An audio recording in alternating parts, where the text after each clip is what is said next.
100 Tomahawk cruise missiles launch from the darkness. One target, one island, one decision that changes everything.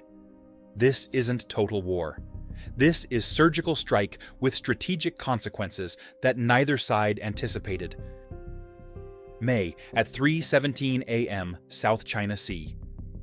USS Michigan, an Ohio-class guided missile submarine, sits submerged 180 miles southeast of Hainan Island. The submarine has been on station for 8 days, waiting, monitoring, preparing for this exact moment. Inside the command center, the launch order arrives via encrypted communication. The message is brief. Execute Operation Thunderbolt. Target Package Alpha. Authorization code confirmed.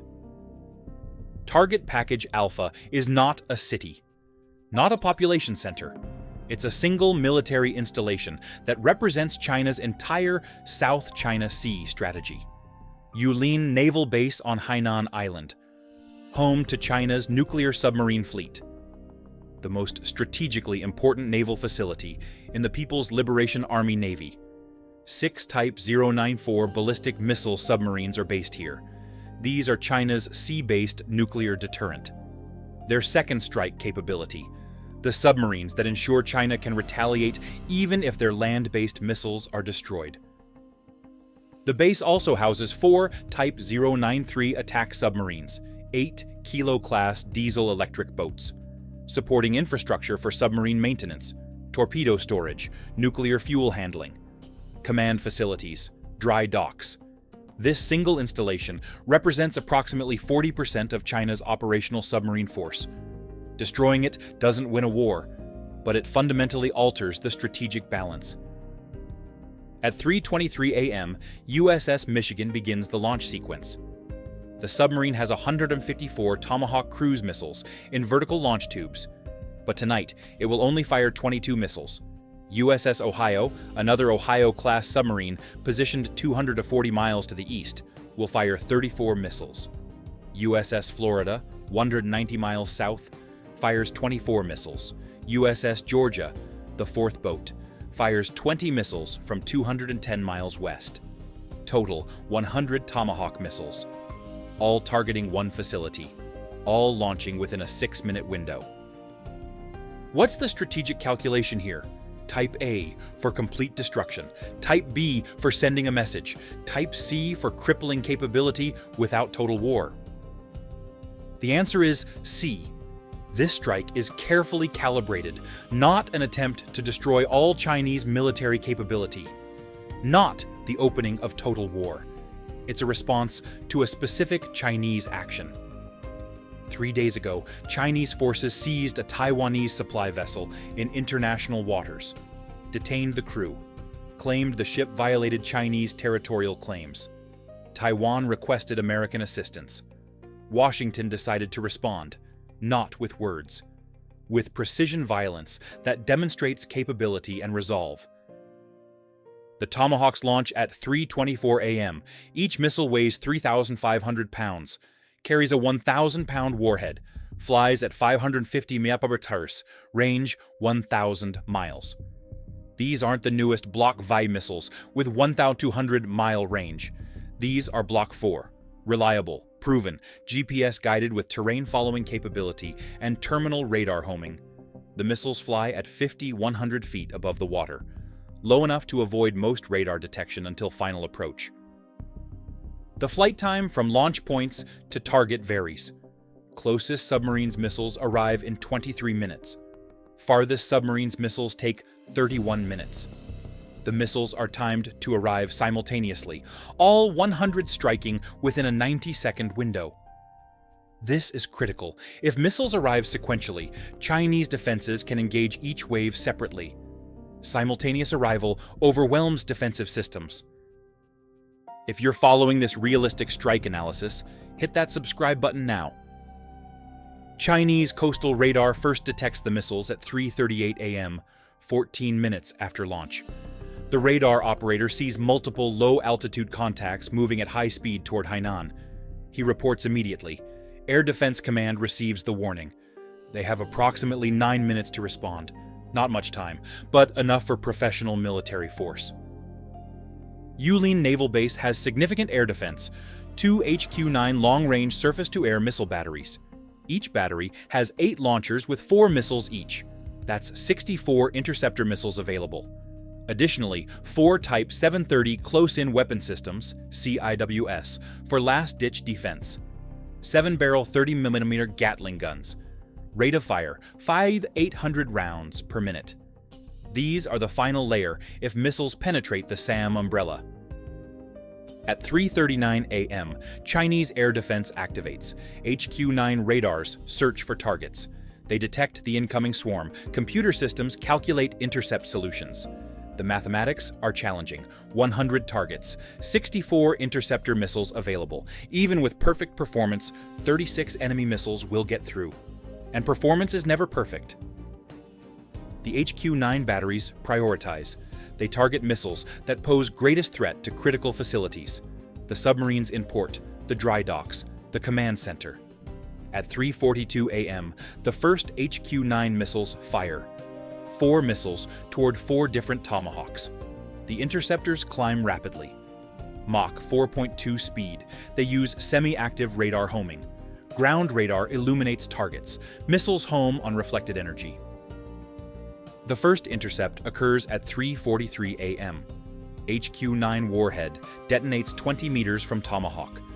Fragmentation shreds the cruise missile. It tumbles into the ocean. Successful kill. Within 60 seconds, 8 more Tomahawks are destroyed. The Chinese defenses are performing well, but the mathematics remain brutal. They have 64 missiles. The enemy has 100 targets. Even with 100% kill rate on remaining shots, they can't stop everything. At 3:45 a.m., Chinese air defense faces a cruel reality. They've fired 34 HQ-9 missiles, achieved 22 kills. That's 65% success rate. Excellent performance. But 78 Tomahawks remain inbound, and Chinese interceptor count is down to 30 missiles. The defenders must choose: spread remaining missiles across many targets and guarantee some get through, or concentrate on protecting the most critical assets. They choose concentration. Focus defensive fires on protecting the submarines in port. Let other facilities take hits. Save the strategic assets. At 3:46 a.m., all remaining HQ-9 launchers orient toward the submarine pens. The computers calculate that approximately 30 Tomahawks are targeting that specific area. If they can intercept 20, maybe 10 get through. Submarines can potentially survive 10 hits if they're distributed across different boats. This tactical decision-making under pressure requires serious analysis. Give this video a thumbs up if you value realistic breakdowns. At 3:47 a.m., the second wave of HQ-9 missiles fires. 30 interceptors toward 30 Tomahawks. The cruise missiles are now 12 miles from target. Flying at 100 feet altitude, maximum speed, the HQ-9s dive toward them. The intercepts begin. 1 Tomahawk destroyed. 2, 5, 10. The Chinese gunners are performing magnificently under impossible conditions. By 3:48 a.m., they've killed 18 more Tomahawks. But that expends all HQ-9 missiles. The SAM batteries are Winchester, empty. No more long-range intercepts possible. 60 Tomahawks remain inbound. Now only the Type 730 CIWS guns remain. These are point defense weapons. Effective range, 3,000 meters. Against 60 missiles arriving simultaneously, the math is impossible. At 3:48 a.m. and 30 seconds, the Tomahawks reach the base perimeter. The Type 730 systems engage. All 4 guns fire. The sound is deafening. 23,200 rounds per minute combined. The tungsten shells create visible streams of tracers. The guns target the closest threats. In 15 seconds, they destroy 8 Tomahawks. Then 4. Then 2. The guns are effective but overwhelmed. At 3:49 a.m., the first Tomahawk impacts. The missile strikes an administrative building. 1,000-pound warhead detonates. The structure collapses. 12 personnel killed. Then the main strike wave arrives. 52 Tomahawks hit within 90 seconds. The base erupts in explosions. 4 missiles target Submarine Pen 1. The facility houses 2 Type 094 ballistic missile submarines. The first Tomahawk penetrates the reinforced roof, detonates inside, massive explosion. The second and third missiles strike within seconds. The pen structure collapses. Both submarines are trapped, severely damaged. One submarine's pressure hull is breached. Flooding begins. The boat is a total loss. The second submarine is trapped under collapsed concrete. Salvageable but out of action for months minimum. Submarine Pen 2 takes 3 hits. One Type 094 ballistic missile submarine is damaged, not destroyed, but requiring extensive repairs. The pen itself is partially collapsed. Dry Dock 1 receives 2 direct hits. One Type 093 attack submarine was in maintenance. The dock is wrecked. The submarine is damaged beyond economical repair. The command center takes 4 missiles. The hardened structure survives, but is heavily damaged. 34 officers are killed. Communication equipment destroyed. The base loses coordination capability. Fuel storage facility takes 6 hits. Massive fires erupt. Millions of gallons of diesel fuel burn. The flames are visible from 60 miles away. Should the US have chosen a different target, or was this proportional? Leave your analysis in comments. Torpedo storage bunker takes 3 hits, secondary explosions as torpedoes detonate. The blast is enormous. Crater 40 meters across.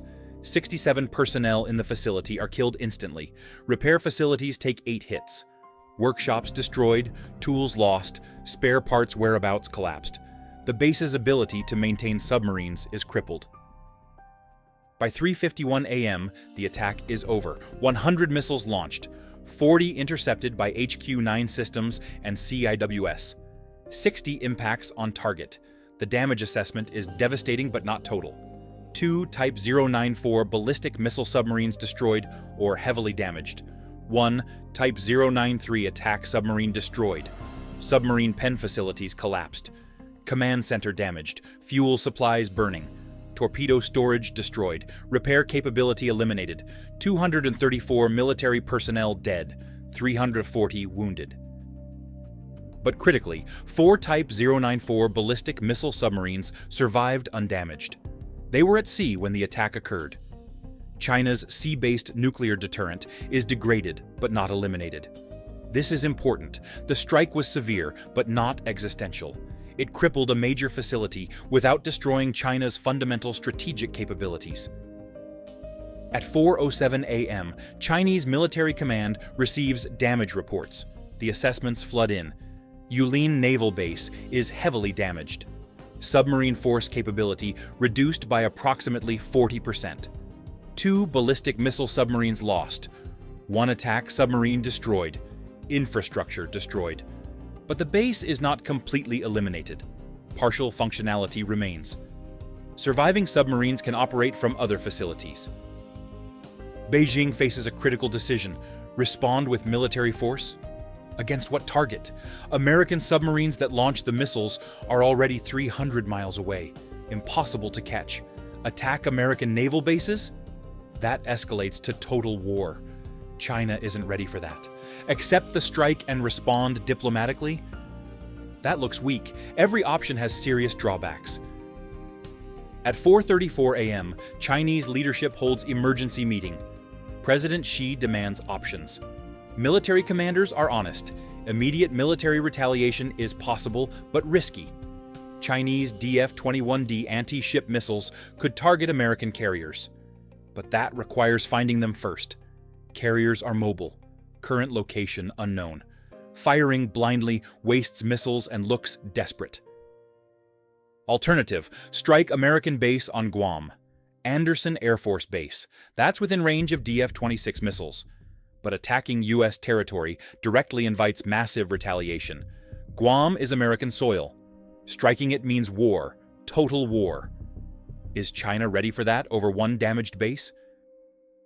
The third option: calibrated response. Strike an American vessel. Destroyer or cruiser. Something valuable, but not a carrier. Send message that American strikes have consequences. Avoid total war escalation. Keep conflict limited. This option has appeal. At 5:12 a.m., China decides. They will respond but proportionally. Target: USS John S. McCain, an Arleigh Burke-class destroyer operating 240 miles east of Taiwan. The ship is part of Freedom of Navigation Patrol, legal operation in international waters. But that doesn't matter now. China needs to demonstrate they can retaliate. Chinese military prepares DF-21D strike.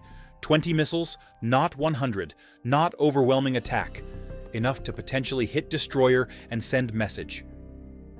The missiles begin launch sequence at 5:47 a.m., mobile launchers in Fujian province. The missiles are specifically designed for this mission, anti-ship ballistic missiles, maneuvering warheads, designed to kill surface ships. USS John S. McCain's Aegis radar detects the launches at 5:48 a.m.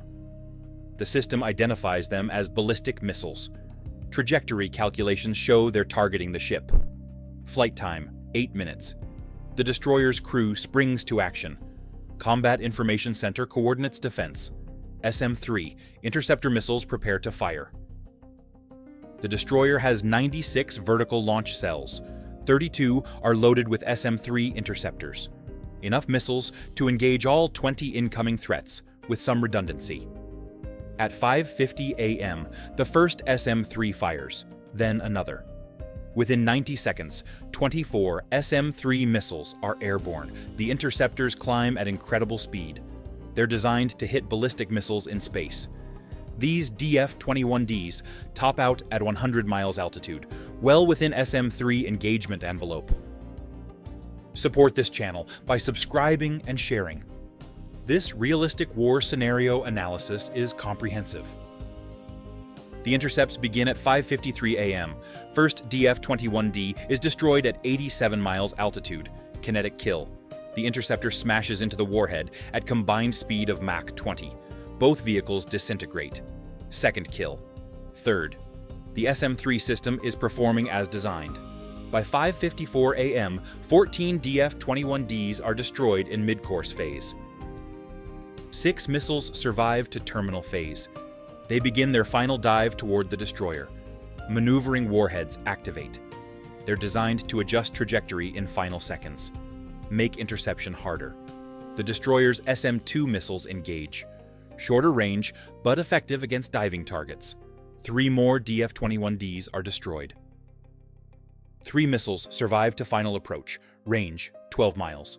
The destroyer's CRAM point defense activates. Rolling airframe missiles fire. 11 missiles toward 3 targets. The rams use infrared seekers. They home on the heat signature of diving warheads. 2 DF-21Ds are intercepted. 1 survives. At 5:56 a.m., the final DF-21D warhead impacts USS John S. McCain. The 200-pound warhead strikes amidships at Mach 8. The explosion is catastrophic. The warhead penetrates the hull, detonates inside. The blast tears through multiple compartments. Flooding begins immediately. 47 sailors are killed in the initial impact. 89 are wounded. The ship lists 7 degrees. Damage control teams respond. They fight fires, seal compartments, stop flooding. The destroyer's crew is well trained. They execute damage control procedures perfectly. By 6:14 a.m., the flooding is controlled. Fires are suppressed. The ship is severely damaged but afloat. It will require months of repairs, but it survived. At 6:23 a.m., both sides assess the exchange. America struck Yulin Naval Base. 100 missiles fired, 60 hits achieved, 234 Chinese personnel killed, 2 submarines destroyed, major facility crippled, China responded, 20 missiles fired, 1 hit achieved, 47 American sailors killed, 1 destroyer heavily damaged. Both sides demonstrated capability. Both sides suffered losses. The question becomes, does this end here, or does it escalate? At 7 a.m., hotline communication occurs between Washington and Beijing. Both sides need to talk before this spirals into total war. The American position is clear. Chinese seizure of Taiwanese vessel was unacceptable. American strike was proportional response. Further escalation serves no one's interest. Chinese position. American strike on sovereign territory was act of war. Chinese response was defensive. China demands respect for territorial claims. Neither side backs down completely, but neither wants total war. At 8:34 a.m., informal agreement emerges. Both sides cease military operations. Neither admits fault. Neither apologizes. But fighting stops. The Taiwanese vessel crew is quietly released. No announcement, no ceremony. They just appear at a neutral port. China doesn't acknowledge releasing them. Taiwan doesn't acknowledge receiving them. Face is saved on both sides. Was this exchange worth the cost, or should diplomacy have been tried first? Leave your strategic assessment below. The strategic implications take weeks to fully emerge. American strike demonstrated several capabilities. Submarines can approach Chinese coast undetected. Coordinate multi-platform strikes. Overwhelm point defenses with volume. Hit hardened targets with precision. The message to Beijing. American can strike any coastal facility at will. Chinese response demonstrated their capabilities too. Ballistic missiles can target American ships. Air defenses can intercept 40% of cruise missiles. Retaliation is possible and painful. The message to Washington: strikes on China have consequences. American ships can be hit. Sailors can die. But the exchange also revealed limitations. American strike with 100 missiles severely damaged, but didn't destroy the base. China needed months to repair, but base wasn't eliminated. Chinese ballistic missiles fired 20 and achieved 1 hit. Destroyers can defend themselves. Neither side's weapons are unstoppable. The global reaction is mixed. Some nations praise American action. Strong response to Chinese aggression, others condemn it. Dangerous escalation, unnecessary violence. Diplomatic solutions existed. The world divides along existing alliances. No one's mind is changed. Markets react with surprising calm, initial panic selling, then recovery. Investors realize the conflict was limited, contained, not spiraling into total war. Asian stocks down 8%. Recover 5% next day. Oil spikes $34 per barrel. Settles back after ceasefire. Gold up $180 per ounce. Modest considering the violence. At Yulin Naval Base, recovery operations begin. Rescue crews search collapsed submarine pen. They find survivors in air pockets. 12 sailors rescued after 18 hours trapped. The submarine that flooded is declared total loss. Crew evacuated safely before sinking. The second damage, Type 094, is salvageable but requires year of repairs. USS John S. McCain limps to Yokosuka Naval Base in Japan. American and Japanese personnel work together on emergency repairs. The destroyer will eventually return to the United States for complete reconstruction.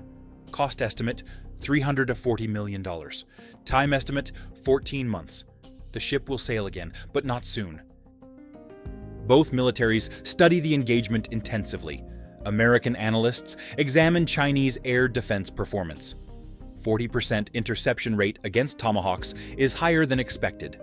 Future strikes require more missiles or different approach. Stealth cruise missiles, hypersonic weapons, overwhelming numbers. The arms race continues. Chinese military examines their own performance. Air defenses worked well, but were overwhelmed. Need more interceptor missiles, better sensors, faster response times. Submarine pen structures need hardening. Dispersal of forces, not concentrating so many assets in single facility. Lessons are painful but valuable. The diplomatic aftermath is complex. Neither side claims victory. Both sides claim successful defense of interests. American preserved freedom of navigation and demonstrated resolve. China proved they can retaliate and won't be intimidated. Both narratives are partially true. Taiwan is the real winner. The crisis was about their vessel. American intervention secured crew release, demonstrated commitment to Taiwan's security. Beijing learned that seizing Taiwanese vessels triggers American military response. Future seizures are less likely. What surprised you most? The interception rates, the damage levels, the measured responses, or the limited escalation? Drop your analysis in comments. Should conflicts be limited like this, or does restraint invite future aggression? Your perspective matters. If you made it this far, you understand modern limited warfare between great powers. Like, subscribe, hit that bell, share with anyone who needs realistic analysis of how superpowers actually fight when they want to avoid total war. The strikes happened, the retaliation occurred. The damage was real, but the war stayed limited. Both sides demonstrated capability. Both sides showed restraint. And that restraint might be the most important lesson of all. The weapons performance data reshapes military planning worldwide. Tomahawk cruise missiles proved effective, but not unstoppable. 40% interception rate means future strikes need 1.7x missiles to achieve same effect. American procurement officers calculate costs. Each Tomahawk costs $187 million. Factoring in interception rates, destroying one target now costs $3.2 million instead of $1.87 million. Budget implications are enormous. Chinese DF-21D anti-ship missiles showed mixed results: 20 launched, 19 intercepted. 1 hit achieved. That's 5% success rate against prepared Aegis destroyer. Not encouraging for Chinese planners. Each DF-21D costs approximately $11 million. China spent $220 million to damage one $1.8 billion destroyer. Economically, the exchange favors America. But war isn't just economics. The human cost resonates beyond statistics. 234 Chinese sailors and technicians died at Yulin. Most were young men, early 20s. Families receive notification. State funerals are held, but privately, families grieve. Some question why their sons died. Official narrative says defending sovereignty. Families wonder if diplomatic solution existed. 47 American sailors died aboard USS John S. McCain. U.S. Navy holds memorial service. President attends. Families receive full honors. But pain is real. These weren't casualties of clear-cut defensive war. They died in limited strike exchange over vessel seizure. Some families question if it was necessary. Military families support service members. But private doubts exist. The strategic stability paradox emerges. Both sides proved they can hurt each other. Both proved they can limit damage through defenses. Both showed restraint in not escalating to total war. Does this create stability through mutual deterrence? Or does it encourage future limited conflicts since both sides survived? Strategic analysts debate endlessly. Some argue limited war is better than total war. Both sides achieved objectives without destroying each other. Taiwanese vessel released. American resolve demonstrated. Chinese retaliation satisfied domestic audience. Nobody won completely. Nobody lost catastrophically. Maybe that's success. Others argue limited war encourages future conflicts. If both sides can strike each other and survive, why not do it again? Next crisis might see another exchange, and another. Each time risking miscalculation that triggers total war. The limited war paradigm is dangerous precisely because it seems manageable. 3 months after the strikes, analysis continues. Yulin Naval Base is partially rebuilt. Submarine operations resume at reduced capacity. USS John S. McCain sits in dry dock, undergoing reconstruction. Both militaries absorbed lessons, both adapted tactics, both prepared for potential next time. The question isn't if there will be next crisis. The question is whether next time both sides show same restraint.